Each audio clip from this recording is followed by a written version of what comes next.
Welcome to the FIFA World Cup.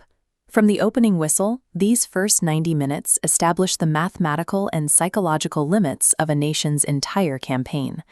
The chase for this trophy features contrasting forces: former world champions, generational strikers, and highly disciplined underdogs aiming to disrupt the established order. This table illustrates the immediate stakes. A win today pushes a team's statistical probability of advancing into the knockout rounds significantly higher, allowing them to play the remaining matches with a much lower required threshold for expected goals. Within Group I, France arrives as the clear favorite. Norway stands as a lethal dark horse, while Senegal and Iraq enter as resilient challengers designed to absorb pressure and wait for their moments. Securing a victory today grants the winner psychological leverage, allowing them to dictate the tactical terms of the remaining group stage fixtures. France arrives carrying the expectations of former 2018 champions. Facing them is Senegal, a nation that has spent the last decade building a reputation as Africa's most consistent footballing power. Looking at the French squad, their primary advantage is overwhelming depth. They possess tactical flexibility and elite technical quality in every zone of the pitch. This whiteboard breaks down France's expected 4-3-3 shape. The midfield trio is designed to dominate possession phases, dictating the tempo before launching quick transition sequences forward. The focal point of those transitions is Kylian Mbappé. His pace forces opposing defenders to choose between dropping deep to protect the area or risking a foot race behind high defensive lines. Operating on the opposite flank, Ousmane Dembélé provides the width and crossing volume required to stretch the defense laterally, preventing opponents from simply collapsing inward to stop Mbappé. Senegal's response relies on defensive frustration. Kalidou Koulibaly is responsible for organizing the backline into a compact structure designed to deny all interior passing angles. This diagram shows Senegal's offensive intent. They will absorb the pressure in organized lines, wait for the French fullbacks to push forward, and then spring rapid counterattacks into those wide channels. The primary outlet for those long transition passes will be Sadio Mané. As the emotional leader of the squad, his finishing ability means Senegal only needs one or two clear chances to punish an opponent. The Lions of Teranga also bring immense cultural momentum, backed by a passionate fan base that will amplify the pressure on the French squad with every minute the game stays level. Ultimately, the result hinges on a single tactical question: can Senegal's low block successfully deny Mbappé the space he needs in the final third for a full 90 minutes?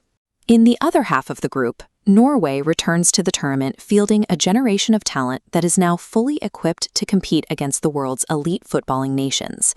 Norway employs a possession-heavy tactical approach. Their success depends on Martin Odegaard finding passing lanes through even the most compressed defensive blocks. Odegaard's service has a singular target: Erling Haaland. He enters the tournament as one of the most efficient and feared strikers on the planet. This heat map of Haaland's operational zones shows a high concentration of scoring positions directly in front of the net, where his physical positioning makes him virtually impossible to mark one-on-one. Facing that superstar power is Iraq, a squad built on unity and fighting spirit. They secured their place in the tournament through sheer resilience and defensive grit during a grueling qualification run. This diagram visualizes Iraq's primary objective. They must maintain a highly compressed shape, swarming the center to cleanly cut off inbound passing lines from the Norwegian midfield. Iraq carries immense cultural weight and emotional momentum into this match, driven by millions of supporters eager to witness a historic upset on the global stage. This creates a binary tactical battle. If Iraq limits Haaland's touches inside the box, they can grind out a result. But if Odegaard consistently finds those passing lanes, Norway will overwhelm them.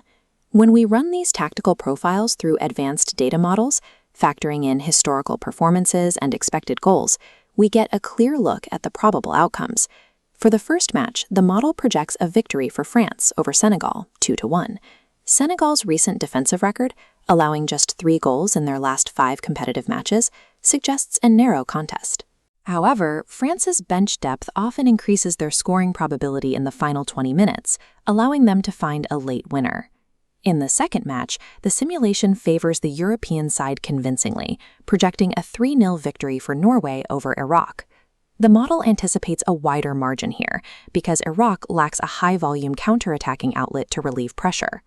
Haaland's career conversion rate of nearly 30% inside the box suggests that even limited service results in multiple goals over 90 minutes. Group I sets up a fascinating battle of footballing philosophies. Will the tactical favorites methodically impose their will, or will the inherent chaos of the World Cup find the back of the net instead? Mathematical models provide the probabilities, but on the pitch, those numbers can be shattered in an instant. Leave your own predictions for Group I in the comments below.